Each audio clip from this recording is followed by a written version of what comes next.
दोस्तों नमस्कार, मैं धीरज शर्मा मेरे YouTube चैनल मैथ्स बाय धीरज शर्मा में आप लोगों का स्वागत करता हूं। दोस्तों लास्ट क्लास में हम लोग बात कर रहे हैं एलिगेशन की, और एलिगेशन के अंदर हम लोग प्रॉफिट एंड लॉस के क्वेश्चन सॉल्व कर रहे हैं। प्रॉफिट एंड लॉस के वो क्वेश्चन जिनमें हम लोग एलिगेशन को यूज कर सकते हैं, हम लोग उन क्वेश्चन को सॉल्व कर रहे हैं। लास्ट दो वीडियो के अंदर मैंने आपको प्रॉफिट एंड लॉस के 5-6 क्वेश्चन करा दिए हैं। यहां से उसी सीरीज को हम लोग आगे बढ़ाते हैं और आपके सामने प्रॉफिट एंड लॉस का फिर से एक और क्वेश्चन लिखा हुआ है सामने, और इस तरह की पैटर्न का एक क्वेश्चन मैं लास्ट वीडियो में आप लोगों को करा चुका हूं। बस वहीं से हम लोग शुरुआत कर रहे हैं। तो क्वेश्चन सुनिए। सबसे पहले क्वेश्चन क्या है? क्वेश्चन लिखा गया है 10,000 रुपए के सामान में से 2/5 भाग को 10% हानि से बेच दिया जाए तो शेष को कितने परसेंट लाभ पर बेच दें जिससे कुल मिलाकर 20% का लाभ हो जाए। लास्ट वीडियो में हम लोग इस तरह का क्वेश्चन कर चुके हैं भाई, आप लोग लास्ट वीडियो को भी देखें और फिर यहां पर शुरुआत करें। वापस एक बार क्वेश्चन रिपीट करता हूं, फिर हम लोग इस क्वेश्चन का सॉल्यूशन देखेंगे। तो एक दुकानदार 10,000 रुपए के सामान में से 2/5 भाग को 10% हानि से बेचता है। क्वेश्चन पूछ रहा है शेष को कितने परसेंट लाभ पर बेच दूं जिससे कुल पर आपको 20% का लाभ हो जाए। चलिए शुरुआत में करता हूं, सोल्व कर रहा हूं भाई, आप लोग भी साथ साथ सोल्व करते चलें और अपने आंसर को मैच करें। देखिए जरा ध्यान से।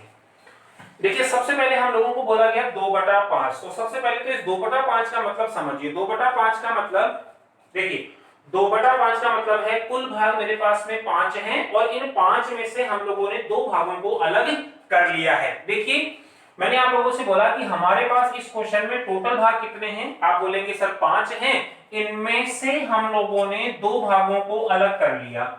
हम लोगों ने 2 भागों को अलग कर लिया। अब मुझे बताओ 5 में से यदि 2 भाग अलग हो जाएंगे तो आप बोलोगे सर हमारे पास अब कितने रहेंगे?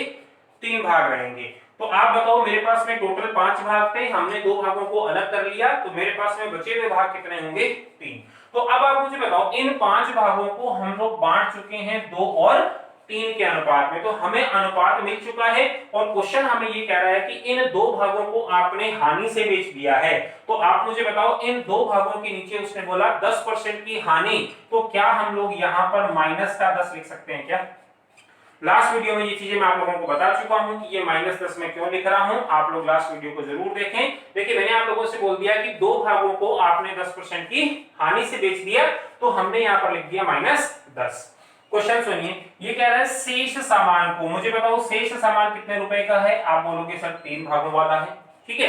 अब आप बोलोगे शेष सामान को कितने परसेंट लाभ पर बेच दें, मतलब ये क्वेश्चन आप लोगों से पूछा जा रहा है कि इन 3 भागों को हम लोग कितने परसेंट लाभ पर बेच दें, ठीक है, और जिससे कुल मिलाकर 20% का लाभ हो जाए। इसका मतलब इन दोनों को मिलाने पर क्वेश्चन के अकॉर्डिंग होने वाला जो लाभ होगा वो 20% का होगा।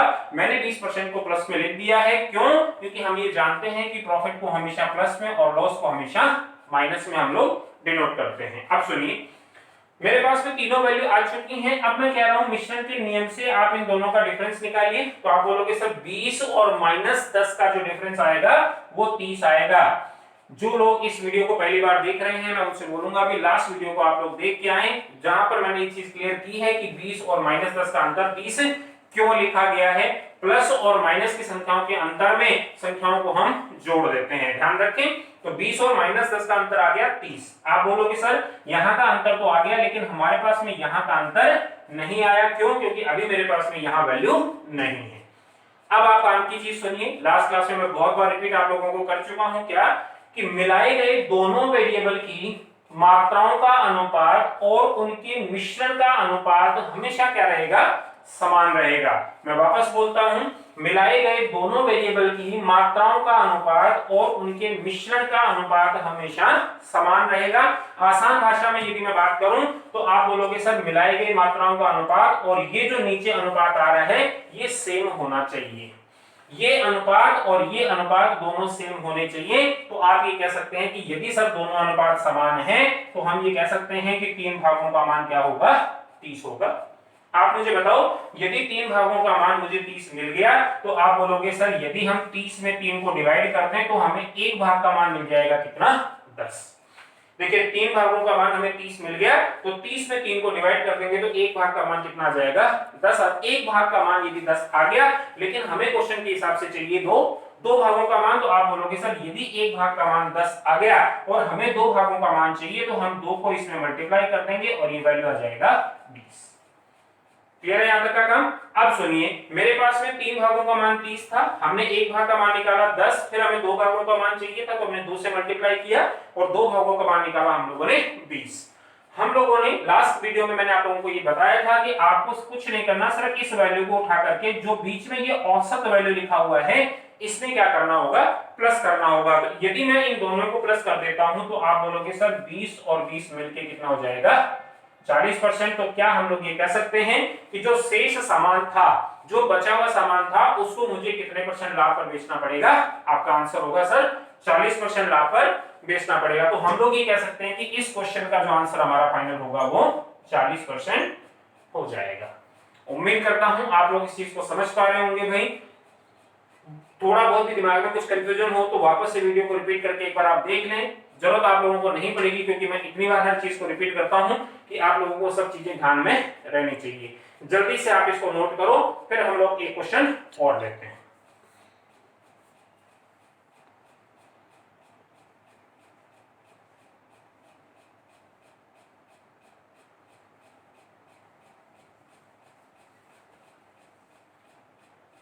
एक क्वेश्चन की बात हम लोग और करने वाले हैं प्रॉफिट एंड लॉस में। देखिए लास्ट 2 वीडियो में हम लोगों ने प्रॉफिट एंड लॉस के बना लिए हैं और उनमें कुछ 5-6 क्वेश्चन मैंने आप लोगों को करा दिए हैं।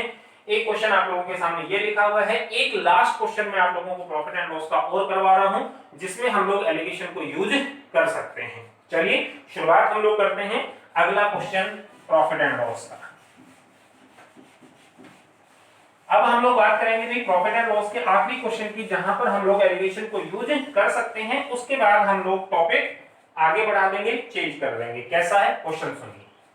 मैंने लिखा 55 रुपए किलोग्राम वाली 60 किलोग्राम चीनी में 70 रुपए किलोग्राम वाली कितनी चीनी मिला दें जिससे मिश्रण का मूल्य 60 रुपए प्रति किलोग्राम हो जाए। मैं क्वेश्चन रिपीट कर देता हूं आप लोगों के लिए। देखिए क्वेश्चन है 55 रुपए किलोग्राम वाली 60 किलोग्राम चीनी में 70 रुपए किलोग्राम वाली कितनी चीनी मिला दें जिससे इनसे जो मिश्रण बनेगा उस मिश्रण का मूल्य 60 रुपए किलोग्राम हो जाना चाहिए। मैं फिर बताता हूं, क्वेश्चन समझिए। क्वेश्चन ये कह रहा है कि हमारे पास में 2 टाइप की चीनी है और हमें उन दोनों टाइप की चीनी को आपस में मिक्स करना है। कैसे 2 टाइप की चीनी है? आप बोलोगे सर एक तो है 55 रुपए किलोग्राम वाली और दूसरी है 70 रुपए किलोग्राम वाली। तो हमें 2 टाइप की चीनी बता दी गई, एक 55 रुपए किलोग्राम और दूसरा 70 रुपए किलोग्राम, और हमें इन दोनों को आपस में मिक्स करना है। तो आप मुझे बताओ, आप बोलोगे सर एक टाइप की चीनी तो है 55 रुपए किलोग्राम और दूसरा है 70 रुपए किलोग्राम, और हमें क्वेश्चन में ये भी बोला गया है कि 55 रुपए किलोग्राम वाली चीनी की मात्रा कितनी है, 60 किलोग्राम। तो क्या हम लोग ये कह सकते हैं कि सर इसकी मात्रा 60 किलोग्राम होनी चाहिए। और क्वेश्चन ये पूछ रहा है 70 रुपए किलोग्राम वाली की चीनी की मात्रा कितनी मिलानी है, तो हम लोग ये कह सकते हैं कि इस 70 रुपए किलोग्राम वाली चीनी की मात्रा हमें निकालनी है।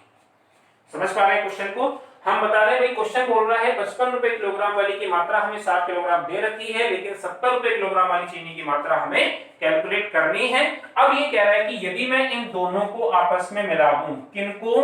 तो आप बोलोगे सर 55 रुपए और 70 रुपए किलोग्राम वाली जो 2 टाइप की चीनी मेरे पास है, यदि मैं उनको आपस में मिला दूं तो क्वेश्चन के आधार पर आपको मिश्रण का मूल्य कितना लेना है, 60 रुपए। तो आप बोलोगे सर इनसे जो मिलेगा मिश्रण, उसका मिश्रण का मूल्य हमारे क्वेश्चन के हिसाब से 60 रुपए होना चाहिए। अब देखिए मिश्रण ये कहता है कि तीनों वैल्यू यदि आप लोगों को मिल जाए x, y और z, तो हम लोगों को कुछ नहीं करना, दोनों तरफ का डिफरेंस निकालना है। तो आप मुझे बताओ, इस बार हमारे पास में दोनों तरफ वैल्यू है तो हम डायरेक्ट दोनों का डिफरेंस निकाल सकते हैं। तो देखिए 70 और 60 का डिफरेंस निकालूंगा तो वैल्यू आ जाएगा 10। ठीक है, अब आप मुझे बताओ 70 और 60 का अंतर आ गया मेरे पास में 10, और इधर 60 और 55 का अंतर आ जाएगा मेरे पास 5। अंतर निकालने में मुझे लगता है कि कोई दिक्कत आप लोगों को नहीं होगी। 70 और 60 का अंतर आ गया 10, 60 और 55 का अंतर आ गया 5, और इन अंतर का मुझे क्या लेना होगा?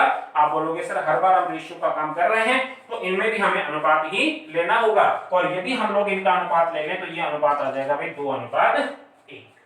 समझ पा रहे हैं सब लोग? अनुपात मेरे पास में आ गया है 2:1, और अभी मैंने एक लाइन बोली थी कि मिलाए गए वेरिएबल की मात्राओं का अनुपात और उनके मिश्रण का अनुपात हमेशा समान रहता है। मतलब यहाँ का जो अनुपात होगा वही अनुपात आपको यहाँ पर भी मिलना चाहिए। तो आप बोलोगे सर यहाँ का अनुपात और यहाँ का अनुपात यदि दोनों समान हैं तो हम ये कह सकते हैं कि दो भागों का मान कितना है? 60 किलोग्राम। आप मुझे बताओ यदि दोनों अनुपात समान है, कौन से दोनों अनुपात? इन मात्राओं का अनुपात और मिश्रण का जो अनुपात है, यदि ये दोनों समान है तो दो भागों का मान कितना होना चाहिए? 60। और मुझे बताओ यदि दो भागों का मान 60 किलोग्राम है तो यहाँ पर जो मात्रा लिखी जाएगी वो मात्रा कितने भागों के बराबर होगी? एक भाग के बराबर होगी। तो आप बोलोगे सर यदि दो भागों का मान 60 है तो हमें एक भाग का मान निकालना पड़ेगा, और एक भाग का मान निकालने के लिए मैं 60 को किससे डिवाइड करूंगा? 2 से। क्यों? क्योंकि दो भागों का मान मेरे पास 60 है, और 60 में मैं 2 को डिवाइड करूंगा तो मेरे पास में एक भाग का मान कितना आ जाएगा? 30 किलोग्राम। समझ पा रहे हैं सभी लोग? इस एक भाग का मान मेरे पास में 30 किलोग्राम आ चुका है। एक भाग का मान मेरे पास में 30 किलोग्राम आ चुका है। तो क्या हम लोग ये कह सकते हैं कि 70 रुपए किलोग्राम वाली कितनी चीनी हमें मिलानी पड़ेगी? तो आप बोलोगे सर इस क्वेश्चन का आंसर हमारा कितना आ जाएगा? 30 किलोग्राम। आंसर आप लोग दे चुके हैं इस क्वेश्चन का, मेरे पास आ चुका है 30 किलोग्राम। उम्मीद करता हूं ये चीज आप लोग समझ पाए होंगे। मैं वापस एक बार रिपीट कर देता हूं, ध्यान से सुनिए। मेरे पास दो टाइप की चीनी है, कौन कौन सी? आप बोलोगे सर एक तो 55 रुपए वाली और दूसरा 70 रुपए वाली। तो मैंने यहाँ पर लिख दिया 55 और यहाँ लिख दिया 70। ठीक है, और क्वेश्चन ये कह रहा है कि इन दोनों को मिलाने पर मूल्य हमारा कितना हो जाना चाहिए? 60 रुपए होना चाहिए। तो आपने बीच में दोनों का औसत लिख दिया 60। लेकिन आपको ध्यान रखना है कि 55 रुपए किलोग्राम वाली जो चीनी है उसकी मात्रा क्वेश्चन के हिसाब से कितना है? 60 किलोग्राम, और हमसे पूछ रहा है कि 70 रुपए किलोग्राम की चीनी की मात्रा क्या होनी। अब आप मुझे बताओ, अब हमें मात्रा निकालनी है तो हमें ये तीनों वैल्यू मिल चुकी हैं, तो हम क्या बोलेंगे सर? दोनों का अंतर निकालो। दोनों का अंतर हम लोगों ने निकाला 10 और 5। अंतर का हम लोगों ने रेशियो ले लिया, रेशियो आ गया 2:1। अब आपको ध्यान रखना है कि इन मात्राओं का अनुपात और ये मिश्रण अनुपात आ रहा है आपका, ये दोनों सेम होने चाहिए। यहाँ का अनुपात और यहाँ का अनुपात सेम होगा तो इस आधार पर हम लोग ये कह सकते हैं कि सर दो भागों का मान कितना होगा? 60 होगा। और यदि दो भागों का मान 60 है तो एक भाग का मान कितना होना चाहिए? 30 होना चाहिए। तो हमारे इस क्वेश्चन का आंसर कितना आ जाएगा? 30 किलोग्राम। उम्मीद है आप लोग बहुत अच्छे से समझ पाए होंगे। यदि दिमाग में कुछ भी कंफ्यूजन हो तो आप वीडियो को एक बार फिर से रिपीट कर लें। ठीक है, तो जल्दी से आप लोग इसको नोट करें, उसके बाद हम लोग आगे बढ़ते हैं। प्रॉफिट एंड लॉस को कंप्लीट कर चुके हैं हम लोग। नेक्स्ट क्वेश्चन मैं आप लोगों के लिए नेक्स्ट टॉपिक का ही लिखूंगा, जल्दी से आप लोग इसको नोट कर लें।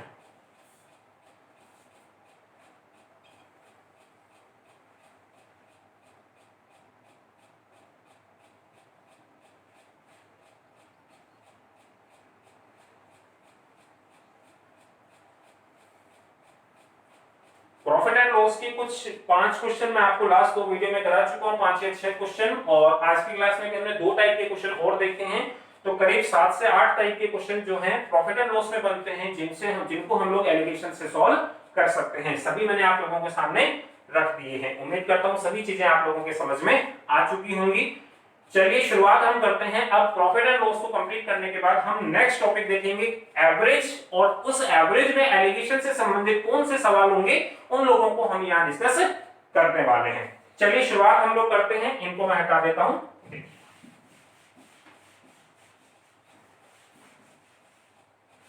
तो प्रॉफिट एंड लॉस की बात हम लोग कर चुके हैं। मैं चाहूंगा कि आप लोग भी नेक्स्ट हेडिंग डाल लें एवरेज। नेक्स्ट हेडिंग आप लोग डाल लें एवरेज।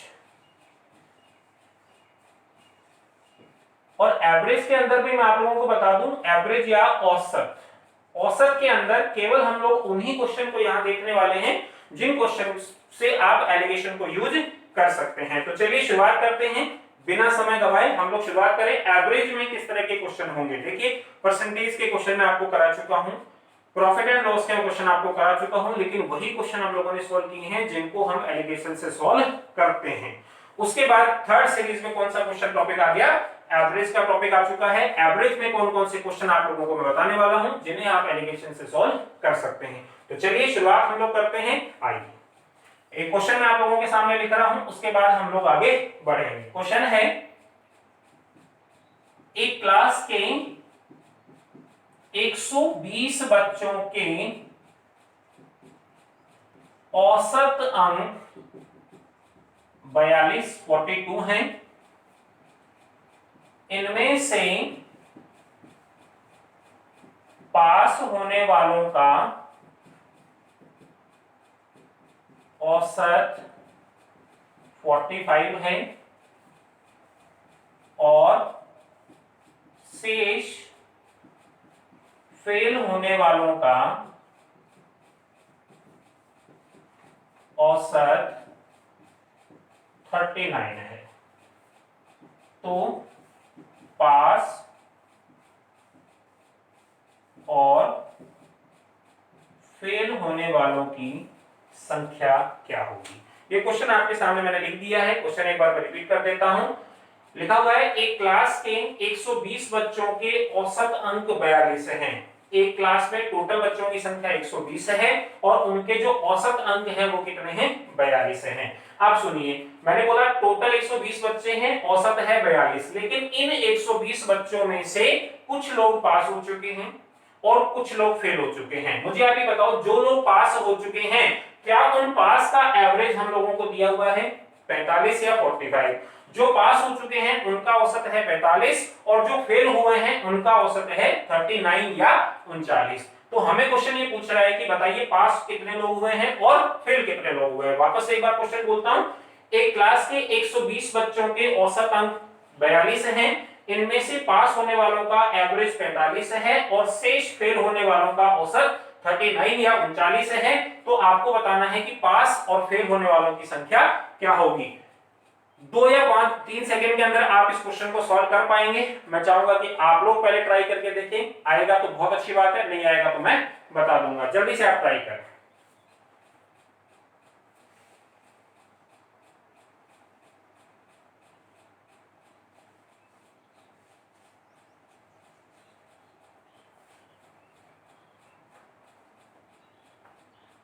उम्मीद है कि आप लोगों का आंसर आ गया होगा भाई। चलिए हम लोग इस क्वेश्चन को सॉल्व करते हैं और आप लोग, यदि आप लोगों ने सॉल्व कर लिया है तो आप लोग आंसर मैच करें। देखिए बहुत आसान सा क्वेश्चन है, कहीं कुछ नहीं है। पहले देखिए, क्लास में टोटल बच्चों की संख्या 120, तो मैंने यहां लिख दिया भाई इस क्लास के अंदर टोटल बच्चों की संख्या है 120 और इन 120 में से कुछ लोग पास हो चुके हैं और कुछ लोग फेल हो चुके हैं। ठीक है, मुझे बताइए क्लास में टोटल बच्चों की संख्या 120 है। आपने बोला कुछ लोग पास हो चुके हैं और कुछ लोग फेल हो चुके हैं, और पास वालों का जो एवरेज है वो क्वेश्चन के हिसाब से कितना है? 45, और जो फेल हो चुके हैं उनका एवरेज कितना है? 39। आप मुझे बताओ, दिया हुआ क्वेश्चन में पास होने वालों का एवरेज 45 है और फेल होने वालों का एवरेज 39 है। अब आप मुझे बताओ, 120 बच्चे हैं टोटल, उसमें आपने 2 भाग बनाए हैं। कुछ एक भाग तो है पास होने वालों का और दूसरा भाग है फेल होने वालों का। तो एक भाग का औसत है 45 और दूसरे का औसत है 39। आप मुझे बताओ, यदि मैं इन दोनों को मिला दूं तो आप बोलोगे सर यदि आपने पास और फेल को मिला दिया तो पूरी क्लास वापस तैयार हो जाएगी, और पूरी क्लास का मतलब कितने बच्चे हो जाएंगे? 120 बच्चों की संख्या आपको मिल जाएगी। जैसे ही मैंने पास और फेल को मिलाया पूरी क्लास एक साथ हो जाएगी। पूरी क्लास का मतलब 120 बच्चों की संख्या आपको मिल जाएगी, और क्वेश्चन के हिसाब से 120 बच्चों का औसत कितना दिया हुआ है? 42 या 42। तो आप बोलोगे सर यदि हम लोग इन दोनों को मिला दें तो पूरी क्लास का जो एवरेज आ जाएगा वो 42 आ जाएगा। ठीक है, पास का एवरेज 45, फेल का एवरेज 39, और दोनों को मिला दूंगा तो पूरी क्लास का एवरेज कितना? 42 या 42। अब मुझे बताओ, वापस से हमारे पास में तीनों चीजें आ चुकी हैं। वापस से वही काम, दोनों का डिफरेंस निकालूंगा। आप मुझे बताओ इधर का डिफरेंस क्या आएगा? 45 में से 42 निकल जाएगा 3। ठीक है, मुझे बताओ यहाँ का डिफरेंस क्या होगा? आप बोलोगे सर 42 में से 39 माइनस हो जाएगा, तो यहाँ पर भी वैल्यू आ जाएगा 3। ठीक है, मुझे बताओ दोनों तरफ मेरे पास में अंतर आ चुके हैं, और हम ये जानते हैं कि जैसे ही दोनों अंतर आते हैं उन अंतर का हम लोग क्या निकालेंगे? हमेशा रेशियो निकालेंगे। तो 3 और 3 का जो रेशियो होगा भाई वो 1:1 ही होगा। अब आप मुझे बताओ 1:1 मेरे पास वैल्यू आ चुका है। 1:1 का मतलब क्या हुआ? 1:1 का मतलब कि दोनों तरफ संख्याएं क्या होनी चाहिए? समान होनी चाहिए। तो आप बोलोगे सर इस अनुपात का मतलब यह है कि एक भाग में जो लोग आएंगे वो क्या होंगे? पास होंगे, और एक भाग में जो लोग आएंगे वो क्या होंगे? फेल होंगे। अब आप मुझे बताओ इस 1:1 में मैं किसको बांटूंगा? तो आप बोलोगे सर बच्चों की कुल संख्या 120 है, उस 120 में से पास और फेल 2 जने हैं, तो आप बोलोगे सर 120 को हम लोग 1:1 में बांटेंगे। तो यदि मैं 120 को 1:1 में बांटूंगा तो 120 को मुझे ऐसी दो संख्याओं में बांटना पड़ेगा कि जिनका दोनों तरफ का वैल्यू क्या हो? समान हो। तो आप मुझे बताओ यदि 120 को मैं 1 और 1 के अनुपात में बांटूंगा तो आप बोल सकते हैं कि सर 60 लोग तो क्या हो जाएंगे? पास हो जाएंगे, और 60 लोग ही क्या हो जाएंगे? फेल हो जाएंगे। समझ पा रहे हैं? मैं वापस एक बार क्वेश्चन बोलता हूं। देखिए क्वेश्चन में कुछ नहीं, बहुत इजी सा क्वेश्चन है। मुझे बताओ पास वालों का एवरेज कितना है? 45, मैंने लिख दिया। मैंने पूछा फेल होने वालों का एवरेज कितना है? 39, मैंने लिख दिया। ठीक है, और फिर मैं कह रहा हूं कि पास और फेल दोनों को यदि मैं मिला लूं तो पूरी क्लास बन जाएगी, और पूरी क्लास का एवरेज कितना है? 42, हमने यहां 42 लिख दिया। दोनों तरफ का अंतर निकाला और अंतर का रेशियो निकाला, और इस रेशियो में हमने किसको बांट दिया? 120। जैसे ही हमने मिश्रण अनुपात में 120 को बांटा तो हमें आंसर मिल गया कि पास होने वालों की संख्या कितनी है? 60, और फेल होने वालों की संख्या भी कितनी है? 60। तो दोनों तरफ हम बोलेंगे कि पास भी 60 लोग हो गए और फेल भी 60 लोग हो गए। उम्मीद करता हूं क्वेश्चन आप लोगों को समझ आ चुका होगा। जल्दी से सॉल्यूशन को आप लोग नोट करिए, फिर हम लोग आगे बढ़ते हैं।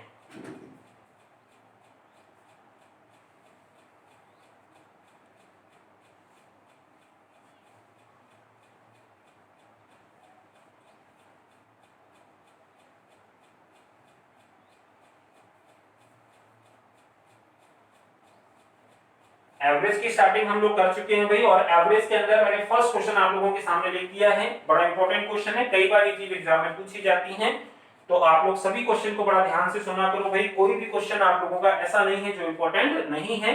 मैं आपको बता दूं कहीं ना कहीं किसी न किसी एग्जाम में ये सब क्वेश्चन जो है वो आप लोगों से पूछे जा चुके हैं। जो क्वेश्चन आप लोग यहाँ कर रहे हैं भाई सभी प्रीवियस एग्जाम्स के क्वेश्चन हैं, आप लोग ध्यान रखें। सभी क्वेश्चन अपने आप में इंपॉर्टेंट हैं।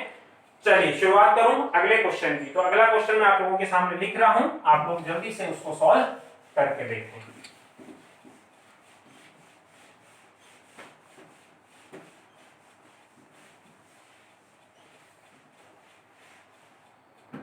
अगला क्वेश्चन मैं आप लोगों के सामने लिख रहा हूं, आप लोग मुझे उस क्वेश्चन का आंसर दीजिएगा। क्वेश्चन का आंसर आप लोगों को देना, मैं लिख रहा हूं क्वेश्चन। मैंने लिखा 20 संख्याओं का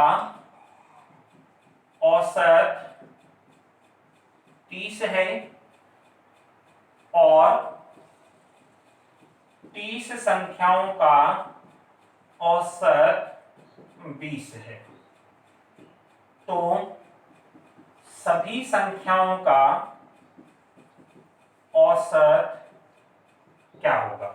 मैं क्वेश्चन बोल देता हूं फिर से, बहुत इजी सा क्वेश्चन है, कहीं कुछ नहीं है, और शायद इस तरह का क्वेश्चन मैं आप लोगों को करा भी चुका हूं। तो आप पुराने वीडियो से भी रिपीट करेंगे तो ये क्वेश्चन आपको कहीं ना कहीं मिल जाएगा।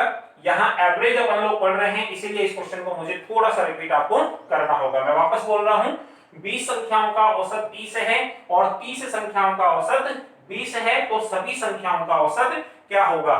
मैं सबसे पहले आप लोगों को बोलूंगा कि आप लोग 5 या 6 सेकंड क्वेश्चन में ट्राई करके देखें, जल्दी से इसको सॉल्व करके, और मुझे आंसर जरूर बताएं।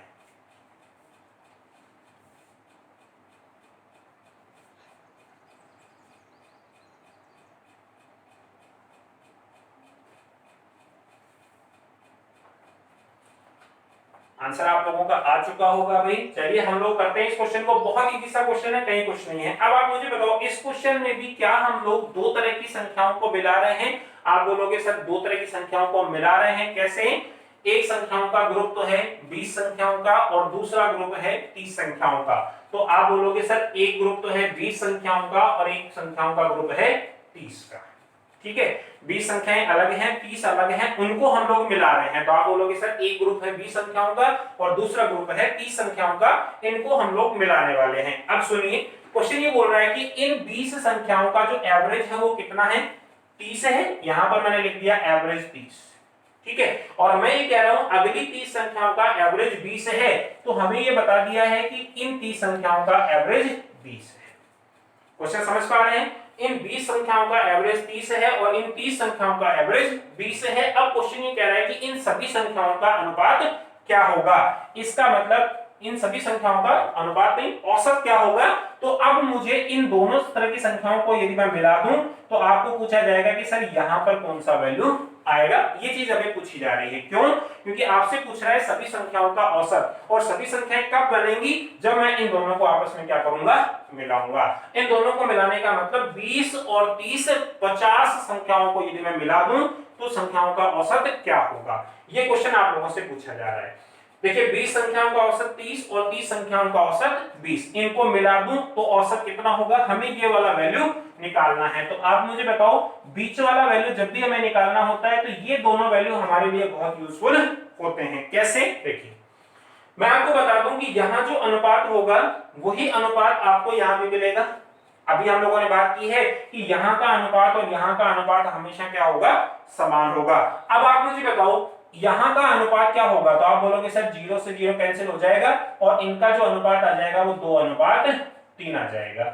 याद करें आप लोग, मैंने आप लोगों से बोला था कि मिलाए गए वेरिएबल की मात्राओं के अनुपात में हम किसे बांटेंगे। आप बोलोगे सर मिलाए गए वेरिएबल की मात्राओं का जो अनुपात होगा उसमें हम लोग x और y के डिफरेंस को बांटेंगे। आप मुझे बताओ यहां पर x कौन है, आप बोलोगे सर 30, ठीक है। मैं बोलूं y कौन है, आप बोलोगे सर 20, और इन दोनों का यदि मैं आपसे बोलूं डिफरेंस कितना है तो आप बोलोगे 10।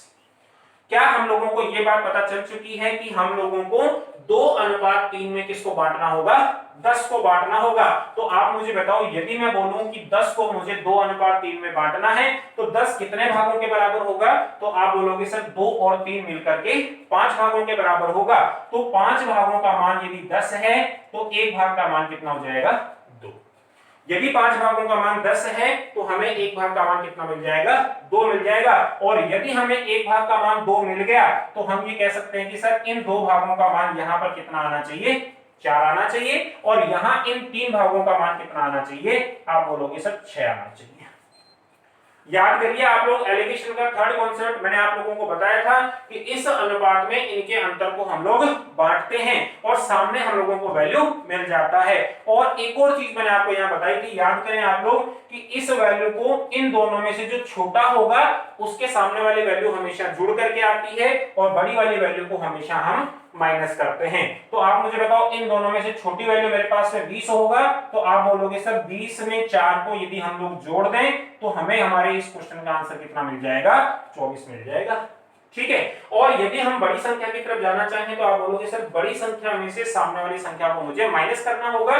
तो 30 में से यदि मैं 6 को माइनस करूंगा तो भी मेरा आंसर कितना आ जाएगा, 24 आ जाएगा। तो उम्मीद करता हूं क्वेश्चन का आंसर आप लोग समझ पाए होंगे। बहुत आसान सा तरीका है, एलिगेशन के सिर्फ हम कॉन्सेप्ट यूज कर रहे हैं। जल्दी से आप लोग इसको नोट करें, फिर हम लोग इस क्वेश्चन को वापस एक बार रिपीट करते हैं और आज की क्लास को एंड करते हैं। जल्दी से आप इसको नोट करें।